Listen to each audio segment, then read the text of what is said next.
Selamat datang dalam presentasi saya mengenai Compliance and Legal Risk Management atau manajemen risiko, kepatuhan, dan hukum. Di tengah dunia bisnis yang semakin kompleks dan diatur secara ketat, kemampuan organisasi untuk menavigasi lengkap, regulasi sangat menentukan daya tahan dan reputasinya.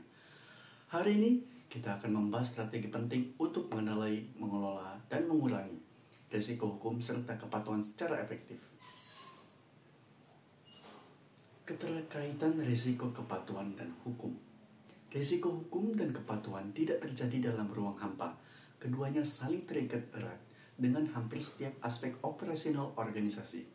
Satu kesalahan kecil dalam data privasi, pelaporan keuangan, atau pelaksanaan kontrak bisa memicu efek domino berupa sanksi hukum, kerugian finansial, hingga kerusakan reputasi. Memahami hubungan kompleks ini adalah langkah awal untuk menciptakan sistem manajemen risiko yang kuat. Kategori risiko utama. Berikut adalah 4 kategori risiko utama yang wajib diperhatikan. 1. Regulatory compliance, kepatuhan terhadap peraturan seperti GDPR, HIPAA, atau SOX. Yang kedua, contractual obligation, memastikan setiap kontrak dipenuhi secara sah dan tepat waktu. Yang ketiga, etika dan reputasi, menjaga citra perusahaan melalui transparansi dan perilaku etis. Yang keempat, privasi dan keamanan, data melindungi informasi sensitif dan patuh terhadap undang-undang perlindungan data. Strategi proaktif untuk mitigasi risiko. Bagaimana cara mengelola risiko secara protektif? Pertama, bangun kebijakan internal yang jelas dan selaras dengan regulasi. Kedua, lakukan pelatihan rutin untuk semua karyawan, karena kepatuhan adalah tanggung jawab bersama. Yang ketiga, audit secara berkala, baik internal maupun eksternal, untuk mendeteksi celah sendiri sedini mungkin. Dan yang tak kalah penting, manfaatkan teknologi seperti perangkat lunak GRC untuk otomatis pemantauan risiko secara real time. Belajar dari kegagalan. Sejarah menyediakan pelajaran berharga.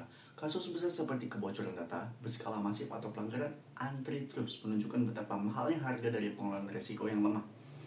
Analisis dari kejadian-kejadian ini membantu kita memahami pola kegagalan umum dan pentingnya tindakan preventif yang tepat. Membangun organisasi yang tangguh. Untuk membangun organisasi yang tahan banting di tengah regulasi yang terus berubah. Integrasikan budaya risiko. Jadikan kesadaran risiko sebagai bagian dari DNA organisasi. Beradaptasi secara berkelanjutan, terus perbarui kebijakan sesuai perkembangan hukum dan regulasi. Investasikan pada keahlian. Libatkan pakar hukum dan kepatuhan baik internal maupun eksternal. Sebagai penutup, manajemen risiko hukum dan kepatuhan bukan sekedar tentang menghindari hukuman, tapi tentang membangun fondasi organisasi yang aman, etis, dan berkelanjutan. Terima kasih atas perhatian Anda. Mari kita jadikan kepatuhan bukan beban, tapi kekuatan strategis yang membentuk masa depan organisasi. Terima kasih.